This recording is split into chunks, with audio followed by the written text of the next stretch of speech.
Hello friends, आज आपका स्वागत है आपके अपने YouTube channel Patna coaching centre में। फ्रेंड्स, आज के वीडियो में हम जीव विज्ञान के चैप्टर वाइज प्रश्नों का अध्ययन करेंगे, जो कि किसी भी एग्जाम की दृष्टि से बहुत ही महत्वपूर्ण होगा।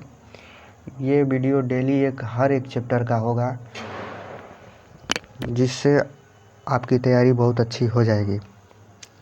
चलिए ज़्यादा टाइम न लेते हुए शुरू करते हैं। इसमें पहला क्वेश्चन है, जीव विज्ञान शब्द का प्रयोग सर्वप्रथम किसने किया? जीव विज्ञान शब्द का प्रयोग सर्वप्रथम किसने किया? ऑप्शन ए अरस्तु ने, बी लैमार्क एवं ट्रेविरेनस ने, सी पुरकिंजे ने और डी वान माल ने। जीव विज्ञान शब्द का प्रयोग सर्वप्रथम किसने किया? इसका आंसर दीजिए। आपको कुछ समय दे रहे हैं, आप इसका आंसर कमेंट कीजिएगा। इस चैप्टर में कुल 17 क्वेश्चन लिए हैं। इसमें से आपका 17 में से कितना सही हो रहेगा, जितना सही होगा उसका लास्ट में आप कमेंट कीजिएगा, ठीक है। चलिए ज़्यादा समय न लेते हुए हम इसका आंसर बताते हैं। इसका आंसर होगा लैमार्क तथा ट्रेविरेनस, ऑप्शन नंबर बी, ठीक। नेक्स्ट, दूसरा नंबर, वनस्पति विज्ञान के जनक हैं। वनस्पति विज्ञान के जनक है ऑप्शन ए अरस्तु, बी ओसवाल्ड टिप्पो, सी कैरोलस लिनियस और डी थियोफ्रेस्टस। वनस्पति विज्ञान के जनक हैं अरस्तु, ओसवाल्ड टिप्पो, कैरोलस लिनियस, थियोफ्रेस्टस। चलिए इसका आंसर कमेंट कीजिए। वनस्पति विज्ञान के जनक हैं। चलिए, उम्मीद है आप इसका आंसर दे चुके होंगे। इसका आंसर होगा थियोफ्रेस्टस। वनस्पति विज्ञान के जनक थियोफ्रेस्टस हैं। चलिए अगला क्वेश्चन नंबर 3, जीव विज्ञान के जनक हैं। क्वेश्चन नंबर 3, जीव विज्ञान के जनक हैं।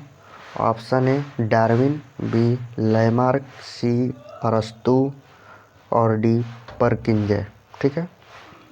जीव विज्ञान के जनक हैं option A Darwin, B Lamarck, C अरस्तु और डी पुरकिंजे। इसका आंसर दीजिए। जीव विज्ञान के जनक कौन है? चलिए इसका आंसर आप दे चुके होंगे। इसका आंसर होगा जीव विज्ञान के जनक अरस्तु, option number C. Next, 4 number, चिकित्सा शास्त्र के जनक हैं। चिकित्सा शास्त्र के जनक कौन है? Option A Hippocrates, B Lamarck, C Mendel और डी डार्विन। चिकित्सा शास्त्र के जनक कौन है? हिप्पोक्रेटस, लैमार्क, मेंडल और डार्विन। क्वेश्चन नंबर 4 है, चिकित्सा शास्त्र के जनक कौन है? Option A Hippocrates, B Lamarck, C Mendel और डी डार्विन। चलिए इसका आंसर होगा हिप्पोक्रेटस। चिकित्सा शास्त्र के जनक Hippocrates, option number A. Next, 5 number, जैव विकास को सर्वप्रथम किसने समझाया? जैव विकास को सर्वप्रथम किसने समझाया? Option A Newton, B Einstein, C Charles Darwin और डी लैमार्क। जैव विकास को सर्वप्रथम किसने समझाया? न्यूटन, आइंस्टाइन, चार्ल्स डार्विन और लैमार्क। क्वेश्चन नंबर 5 है, जैव विकास को सर्वप्रथम किसने समझाया? Option A Newton, B Einstein, C Charles Darwin और डी लैमार्क। चलिए उम्मीद है आप इसका आंसर दे चुके होंगे। इसका आंसर होगा लैमार्क, ठीक। ऑप्शन नंबर डी, जैव विकास को सर्वप्रथम लैमार्क ने समझाया। नेक्स्ट, 6 नंबर क्वेश्चन है, किस वैज्ञानिक द्वारा विकास का सिद्धांत प्रस्तावित किया गया था? किस वैज्ञानिक द्वारा विकास का सिद्धांत प्रस्तावित किया गया था? ऑप्शन ए में है Charles Darwin Einstein, B Charles Dickens, C Albert Einstein और D Isaac Newton. Option A में है चार्ल्स डार्विन आइंस्टीन, बी में है Charles Dickens, C Albert Einstein और डी आइजैक न्यूटन। किस वैज्ञानिक द्वारा विकास का सिद्धांत प्रस्तावित किया गया था? चलिए इसका आंसर होगा Charles Darwin Einstein, option number A. Next, 7 number, प्रसिद्ध विकासवादी वैज्ञानिक चार्ल्स डार्विन ने किस पुस्तक में अपने सिद्धांत का प्रतिपादन किया? क्वेश्चन नंबर 7, प्रसिद्ध विकासवादी वैज्ञानिक चार्ल्स डार्विन ने किस पुस्तक में अपने सिद्धांत का प्रतिपादन किया? Option A, the families of flowering plant, the families of flowering plant, the origin of species, the life on अर्थ और स्टोरी ऑफ लिविंग वर्ल्ड। ठीक है, ऑप्शन नंबर 4 है the story of living world. चलिए इसका आंसर दीजिए। Question है 7 number, प्रसिद्ध विकासवादी वैज्ञानिक चार्ल्स डार्विन ने किस पुस्तक में अपने सिद्धांत का प्रतिपादन किया? ऑप्शन है the families of flowering plant, B में है the origin of species, C में है the life on earth, D में है the story of the living world. चलिए उम्मीद है आप इसके आंसर दे चुके होंगे क्योंकि ये बहुत ही फेमस बुक है। चलिए इसका आंसर होगा the origin of species, option number B. Next है 8 नंबर, योग्यतम की उत्तरजीविता के सिद्धांत का प्रतिपादन किया था? योग्यतम की उत्तरजीविता के सिद्धांत का प्रतिपादन किसने किया था? ठीक है, option A Lamarck, B Darwin, C Hugo de Vries और डी पास्चर ने। योग्यतम की उत्तरजीविता के सिद्धांत का प्रतिपादन किसने किया था? Lamarck, Darwin, Hugo de Vries, Pasteur ने। इसका सही आंसर दीजिए। चलिए इसका आंसर होगा डार्विन। योग्यतम की उत्तरजीविता के सिद्धांत का प्रतिपादन डार्विन ने किया था। ठीक, नेक्स्ट 9 नंबर, एक्सोबायोलॉजी किससे संबंधित है? एक्सोबायोलॉजी किससे संबंधित है? ऑप्शन ए बाह्य अंतरिक्ष में जीवन, बी पशुओं का जीवन, सी पौधों का जीवन और डी पृथ्वी पर मानव जीवन।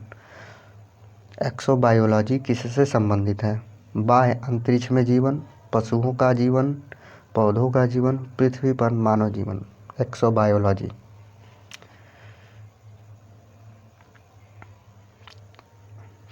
चलिए इसका आंसर होगा बाह्य अंतरिक्ष में जीवन। एक्सोबायोलॉजी बाह्य अंतरिक्ष में जीवन से संबंधित, option number A. Next 10 number, जीवधारियों के वर्गीकरण के अध्ययन को कहा जाता है? जीवधारियों के वर्गीकरण के अध्ययन को कहा जाता है? Option A serpentology, B option A में serpentology, B virology, C taxonomy और डी फिजियोलॉजी। जीवधारियों के वर्गीकरण के अध्ययन को कहा जाता है? Serpentology, virology, taxonomy, physiology. चलिए इसका आंसर दीजिए। क्वेश्चन नंबर 10 है, जीवधारियों के वर्गीकरण के अध्ययन को कहा जाता है? Option A serpentology, B virology, C taxonomy और डी फिजियोलॉजी। चलिए इसका आंसर होगा टैक्सोनॉमी, ऑप्शन नंबर सी। जीवधारियों के वर्गीकरण के अध्ययन को टैक्सोनॉमी कहा जाता है। 11 नंबर क्वेश्चन देखते हैं। चलिए, निम्नलिखित में से कौन सा एक सुमेलित नहीं है? निम्नलिखित में से कौन एक सुमेलित नहीं है? ऑप्शन ए में फूलों की खेती, फ्लोरिकल्चर, फसलों की खेती, एग्रोनॉमी, सब्जियों की खेती, हॉर्टिकल्चर, फलों की खेती, पोमोलॉजी। ठीक है, इसमें से कौन सही नहीं है, सुमेलित नहीं है? ये बताना है कि सब्जियों की खेती किससे संबंधित है और मतलब इसमें से कौन सुमेलित नहीं है।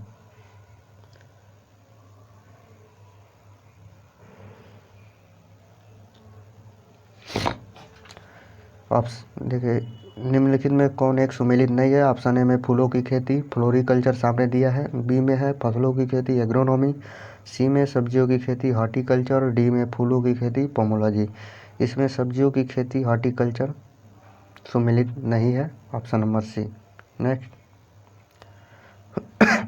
12 नंबर, पक्षी विज्ञान के अंतर्गत किसका अध्ययन किया जाता है? पक्षी विज्ञान के अंतर्गत किसका अध्ययन किया जाता है? ऑप्शन है पक्षियों का, बी जानवरों का, सी कवच युक्त जीवों का और डी कीटों का। पक्षी विज्ञान के अंतर्गत किसका अध्ययन किया जाता है? ऑप्शन है पक्षियों का, बी जानवरों का, सी कवच युक्त जीवों का और डी कीटों का। चलिए, इस तो सिंपल क्वेश्चन है, इसमें पक्षियों का ऑप्शन नंबर ए सही होगा। नेक्स्ट 13 नंबर, डीएनए फिंगरप्रिंटिंग का प्रयोग किसकी पहचान के लिए किया जाता है? डीएनए फिंगरप्रिंटिंग का प्रयोग किसकी पहचान के लिए किया जाता है? ऑप्शन है माता पिता, बी बलात्कारी, सी चोर और डी उपयुक्त सभी। डीएनए फिंगरप्रिंटिंग का उपयोग किसकी पहचान के लिए किया जाता है? ऑप्शन है माता पिता, बी बलात्कारी, सी चोर और डी उपयुक्त सभी। इसका आंसर दीजिए कि डीएनए फिंगरप्रिंटिंग किसकी पहचान के लिए किया जाता है। चलिए, उम्मीद है आप इसका आंसर दे चुके होंगे। इसका आंसर ऑप्शन नंबर डी होगा, उपयुक्त सभी के लिए। डीएनए फिंगरप्रिंटिंग माता पिता की पहचान के लिए भी, बलात्कारी की पहचान के लिए और चोर की पहचान के लिए, सभी के लिए किया जाता है। नेक्स्ट 14 नंबर,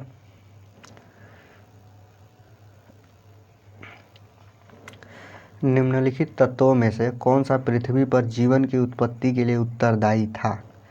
निम्नलिखित तत्वों में से कौन सा पृथ्वी पर जीवन की उत्पत्ति के लिए उत्तरदायी था? ऑप्शन ए में है हाइड्रोजन, ऑक्सीजन, सोडियम, बी में है कार्बन, हाइड्रोजन, नाइट्रोजन, सी में है ऑक्सीजन, कैल्शियम और फास्फोरस और डी में है कार्बन, हाइड्रोजन, पोटेशियम। निम्नलिखित तत्व समूहों में से कौन सा पृथ्वी पर जीवन की उत्पत्ति के लिए उत्तरदायी था? ठीक है, इसका आंसर दीजिए। चलिए, इसका आंसर होगा कार्बन, हाइड्रोजन और nitrogen, option number B. Next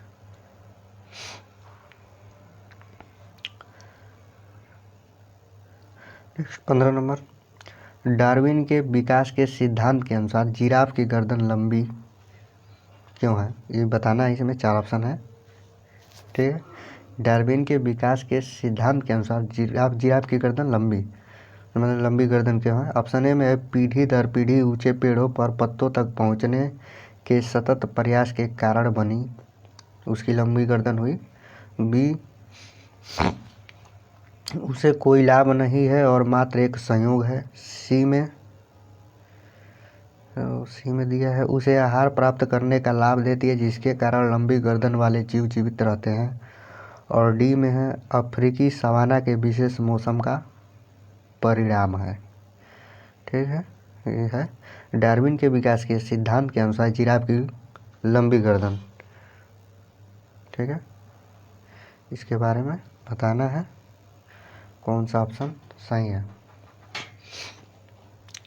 चलिए, इसका ऑप्शन होगा पीढ़ी दर पीढ़ी ऊंचे पेड़ों पर पत्तों तक पहुंचने के सतत प्रयास के कारण जिराफ की गर्दन लंबी हुई। ठीक है, पहले छोटे होते थे लेकिन वो पेड़ के पत्ते, ऊंचे पत्ते खाने के कारण वो अपने गर्दन को उठाते थे, जिससे उसकी पीढ़ी दर पीढ़ी अगले संतान में उनकी गर्दन धीरे धीरे लंबी होती गई। ठीक, नेक्स्ट डार्विन फिंचेस का प्रयोग किस समूह के लिए किया जाता है? डार्विन फिंचेस का प्रयोग किस समूह के लिए किया जाता है? मछलियों के लिए, छिपकलियों के लिए, पक्षियों के लिए और उभयचरों के लिए। क्वेश्चन नंबर 16, डार्विन फिंचेस का प्रयोग किस समूह के लिए किया जाता है? मछलियों के लिए, छिपकलियों के लिए, पक्षियों के लिए, उभयचरों के लिए। चलिए, इसका आंसर दीजिए। डार्विन फिंचेस का प्रयोग किस समूह के लिए किया जाता है? ऑप्शन ए मछलियों के लिए, बी छिपकलियों के लिए, सी पक्षियों के लिए और डी उभयचरों के लिए। तो उम्मीद है आप इसका आंसर दे चुके होंगे। इसका आंसर होगा डार्विन फिंचेस का प्रयोग पक्षियों के लिए किया जाता है, ऑप्शन नंबर सी। नेक्स्ट और आज का अंतिम क्वेश्चन 17 नंबर, ह्यूगो डी ब्रिज ने किस सिद्धांत का प्रतिपादन किया?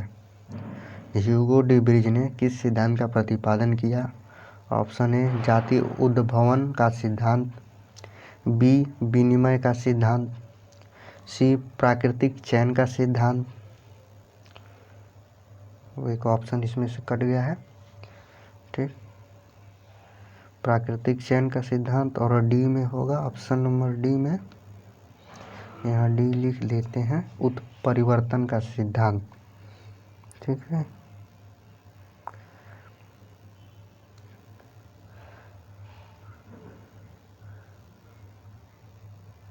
चलिए यहाँ लिख लेते हैं